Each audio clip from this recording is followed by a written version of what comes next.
objektif yang pertama, membangunkan alat pembunuh nyamuk secara automatik yang boleh beroperasi tanpa dipegang oleh pengguna.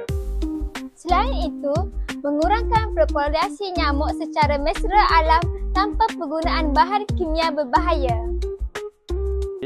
Terdiri pada warna hitam dan belang berwarna putih. Okey, seterusnya bersaiz kecil iaitu 4 hingga 7 mm. Yang seterusnya, yang pertama di bahagian kepala pula, antena nyamuk jantan berbulu lebat, manakala antena bagi nyamuk betina berbulu nipis. Yang kedua, proboscis panjang untuk nyamuk betina untuk menghisap darah atau makanan untuk nyamuk jantan. Okey, seterusnya bagi Aedes aegypti. Bagi Aedes aegypti ni boleh tengok daripada nyamuk belah kanan yang di mana mempunyai corak berbentuk lira di bahagian torek, manakala Aedes albopictus mempunyai satu garisan putih tunggal di bahagian torek. Kurang membuat penyelenggaraan selepas penanaman pokok menyebabkan berlakunya tangkingan air. Selain itu, tempat pembiakan nyamuk adalah banyak dan yang paling utama, stigma masyarakat mengenai fogging adalah penyelesaian mutlak. Fogging adalah penyelesaian mutlak kerana kurang diberi pengetahuan bahawa larva dan jentik-jentik tidak mati dengan fogging. Fogging hanya membunuh nyamuk dewasa tetapi tidak memusnahkan larva dan jentik-jentik. Jadi, kita harap pembiakan tetap berterusan.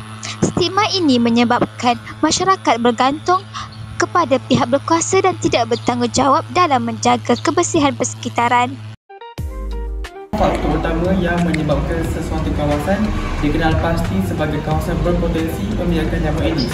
Faktor utamanya ialah kewujudan banyak bekas air tidak bertutup, sistem saliran yang tidak baik, tabiat penduduk yang kurang menjaga kebersihan persekitaran serta kepadatan penduduk yang tinggi. Faktor cuaca dan corak hujan memainkan peranan penting dalam peningkatan populasi nyamuk Aedes. Pengawasan risiko dengue dijalankan oleh pihak kesihatan di lapangan sebagai kawasan berpotensi pembiakan nyamuk Aedes. Pengawasan risiko dengue. Proses pengawasan dilakukan melalui aktiviti pemeriksaan premis, audit indeks Aedes seperti House Index, Container Index dan Bruto Index serta pemantauan kes denggi yang dilaporkan.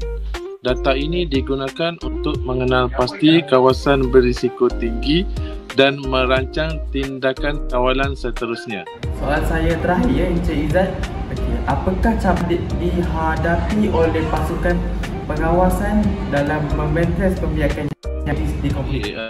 Cabaran utama ialah sikap segelintir masyarakat yang kurang memberi kerjasama semasa pemeriksaan rumah, kekurangan kesedaran tentang pentingnya pencegahan serta isu longkang atau kawasan awam yang tidak terlenggara dengan baik.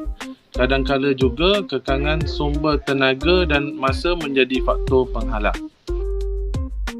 Pertama, mengapakah nyamuk masih ada walaupun fogging telah dijalankan? Setahu saya, nyamuk dewasa hanya akan mati melalui semburan asap fogging lah. Tapi dia tidak membunuh larva nyamuk yang duduk di dalam air lah. So nyamuk dewasa itu akan terus bertelur dan menetas menjadi nyamuk dewasa. Okey. Untuk soalan kedua, apakah kesan bawa asap fogging terhadap anda dan persekitaran rumah? Kesan dia kepada persekitaran dan rumah lah. Bagi saya, asap bau fogging ni dia terlampau kuat bau dia dan dia berminyak dan menyebabkan melekat kepada perabot dan bahagian-bahagian di rumah lah dan menyebabkan ketidakselesaan kepada penduduk di kawasan semasa aktiviti semburan lah. Kemudian dia akan menyebabkan kami akan menutup pintu lah ketika semburan asap dilakukan. Okay.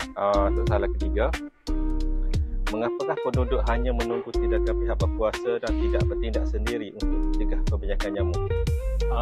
Bagi saya, untuk isu ni rasanya ramai lagi masyarakat yang masih tidak cakna berkaitan dengan demam denggi, dan saya rasa pihak berkuasa seperti Kementerian Kesihatan Malaysia dan juga komuniti perlu bekerjasama untuk bersama-sama mencegah penyakit wabak denggi.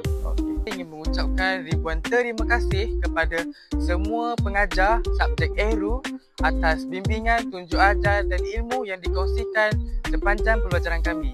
Dan jangan lupa datang ke program Coral kami pada 4 bulan 12 2025 pada hari Khamis. Bye!